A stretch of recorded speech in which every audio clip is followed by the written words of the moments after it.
bangsa ini butuh persatuan kaum nasionalis, butuh saling mendukung, butuh kebersamaan, karena Indonesia 2024 ke sana, Indonesia harus dijaga bareng.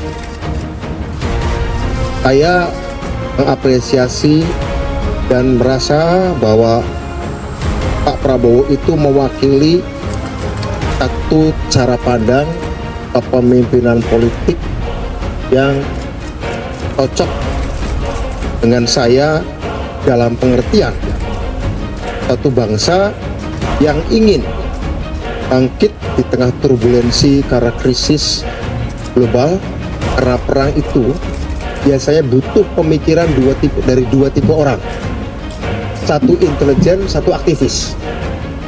Karena kalau ada orang politik latar belakangnya intelijen atau tentara atau latar belakang aktivis, kedua jenis orang itu biasanya mampu berbicara hal-hal strategis secara komprehensif.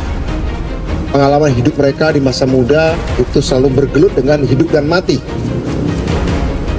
Mereka berpikir bagaimana aku selamat tapi cita-cita tercapai, tapi bukan untuk kepentingan diri. Selalu bicara pengorbanan dengan resiko-resiko yang paling tinggi. Nah, ketika kami kemudian, saya mantan aktivis, Pak Prabowo mantan tentara elit gitu ya, kita pernah berhadapan Pak ya, kita dulu pernah ya. Tapi kami meskipun waktu itu di zaman Orde Baru ada di posisi berbeda, tapi kami mempertaruhkan nyawa dan kehormatan cita-cita.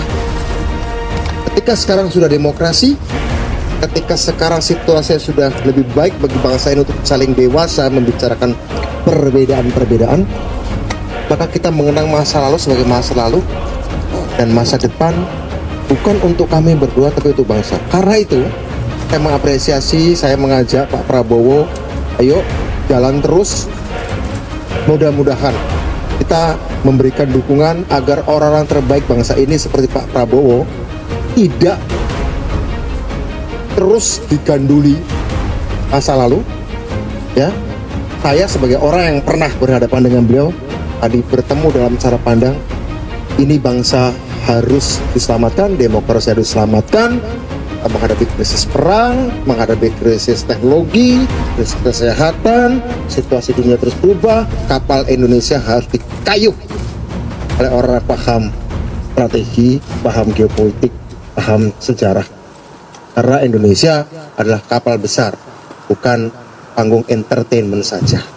Saya kira itu ya Pak Prabowo.